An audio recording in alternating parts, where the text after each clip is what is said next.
नमस्कार दर्शक बंधु, आपण माने कौन कहारी को बहुत भल पाउछंती किंतु जेते चेष्टा कले मध्य से झील को निजर करि पारुनाहांती।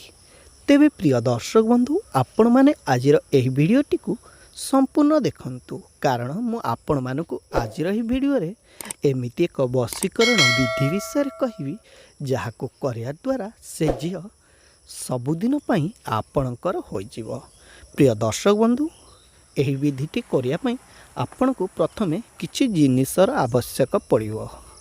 तेबे से जिनिस गुड़िक हेउछि माटी हांडी, अरुआ चाउल, गंगा जल, नाली कपड़ा, झीटीर पिंधिथिबा ड्रेस एवं नाली सूता। आपण प्रथमे गंगा जल रे स्नान करंतु एवं गंगा जल रे स्नान करि सारिया परे आपण एक शांतिपूर्ण जगार बसी पड़तु एवं शांतिपूर्ण जगार बसी सारिया परे आपण नैथिबा अरुआ चाउल को आपण को डाहण हाथ रे धरंतु एवं डाहण हाथ रे धरि सारिया परे आपण माने एही मंत्रटी को 121 थर उच्चारण करंतु। मंत्रटीर नाम हेउछि ओम ह्लीं क्लीं आमुक आकर्षण मम वश्य कुरु स्वाहा।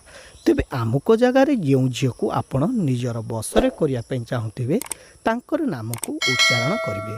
आपण एहीपरि भावे मंत्रटी को 121 थर उच्चारण कर सारिया परे नैथिबा माटी हांडी रे अरुआ चाउल को पकई दियंतु एवं झीटीर ड्रेस रु जो कपड़ा खंडे नैथिबे से कपड़ा को से माटी हांडी रे पकई दियंतु एवं नाली कपड़ा रे से माटी हांडीर मुह को नाली सूतारे बांधी दियंतु एवं यह परे आपण कौन करेंगे ना श्मशान को चली जातु एवं श्मशान को जीवा परे आपण श्मशान रे से माटी हांडी रखी दियंतु एवं यही कथाटी की निहाती ध्यान देवे कि माटी हांडी रखिया समय आपण पछकू बुलिकी अनेबे ना। जदि आपण माने पछकू बुलिकी अनौछंती तेबे आपण मानकर ए विधिटी काम करिवो नाही। सेति आपण पछकू बुलिकी अनेबे नाही।